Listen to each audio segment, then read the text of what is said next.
The dark saber was an ancient and unique black-bladed lightsaber created by Tari Vizsla, the first Mandalorian ever to be inducted into the Jedi Order. The weapon was kept in the Jedi Temple after Vizsla's passing, but members of the House of Vizsla stole the saber in a conflict with the Jedi during the fall of the Old Republic. The dark saber was passed down generation to generation by the ancestors of pre-Vizsla, who held onto the weapon even after the pacifist ideals of the new Mandalorians replaced the warrior ways of Mandalore.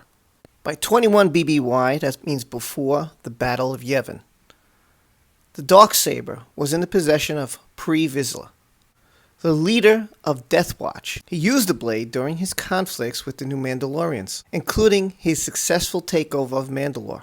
Sith Lord Maul killed Vizsla in a duel and took the darksaber as his own, becoming the leader of Death Watch. However, Maul's old master, Darth Sidious, soon arrived on Mandalore to confront his former apprentice.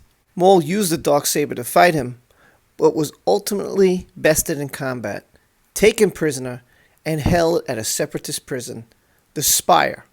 Maul was soon rescued from the Spire. After being freed, Maul returned to Zanbar, the location of the Death Watch camp, and was given back the darksaber, which he had been recovered from the royal palace, the site of Maul's duel with Sidious.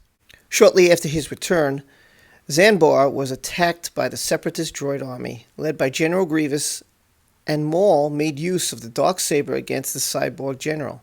During the Imperial era, the Mandalorian weapons expert and rebel Sabine Wren retrieved the darksaber from the Night Sister lair on Dathomir.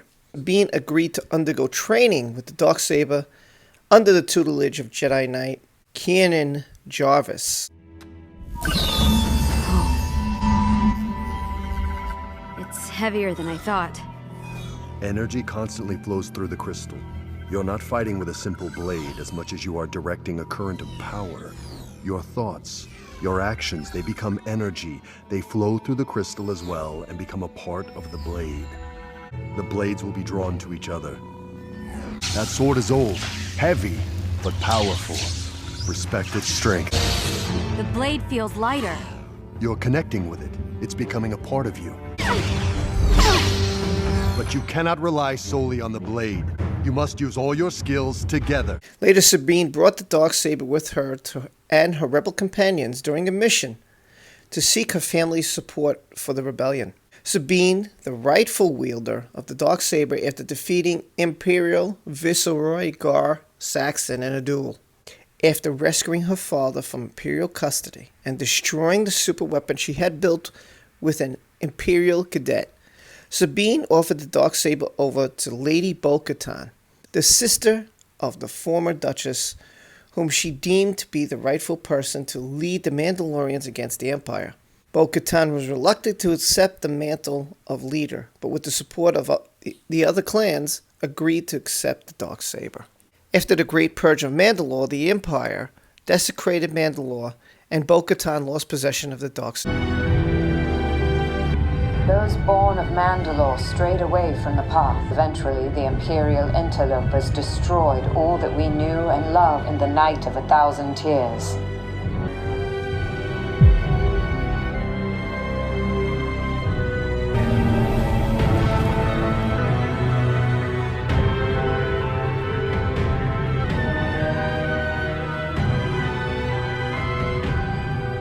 She fled the planet but continued to lead the Night Owls as intent on eventually reclaiming the darksaber and Mandalore. The weapon had fallen in the hands of Moff Gideon, the leader and Imperial remnant on the planet of Navarro. During his rescue of the Force-sensitive foundling Grogu from Gideon, the Mandalorian Din Djarin won the darksaber from Gideon in combat.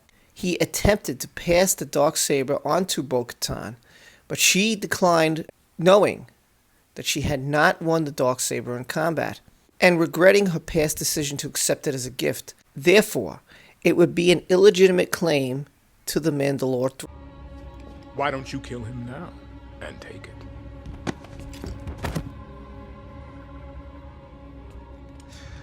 It's yours now. What is? The Dark Saber.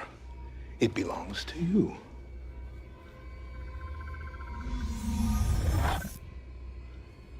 No. It belongs to her. She can't take it. It must be won in battle. In order for her to wield the Dark Saber again, she would need to defeat you in combat. I yield. It's yours. Oh, no.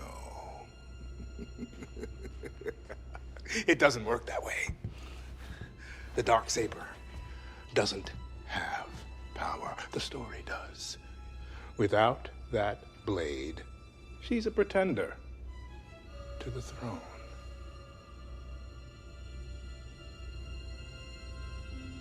He's right. Afterwards, Din Djarin was challenged for the right to wield the weapon by Vizsla.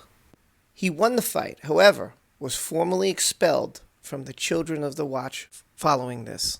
That's the history of the Darksaber. If it is won by creed in battle, it is said one warrior will defeat 20 and the multitudes will fall before it. If, however, it is not won in combat and falls into the hands of the undeserving, it will be a curse unto the nation. Mandalore will be laid to waste, and its people scattered to the four winds. You are fighting against the blade. It gets heavier with each move. That is because you are fighting against the blade. You should be fighting against your opponent. There. Feel it? You are too weak to fight the Darksaber. It will win if you fight against it. You cannot control it with your strength. Persistence without insight will lead to the same outcome. Your body is strong, but your mind is distracted.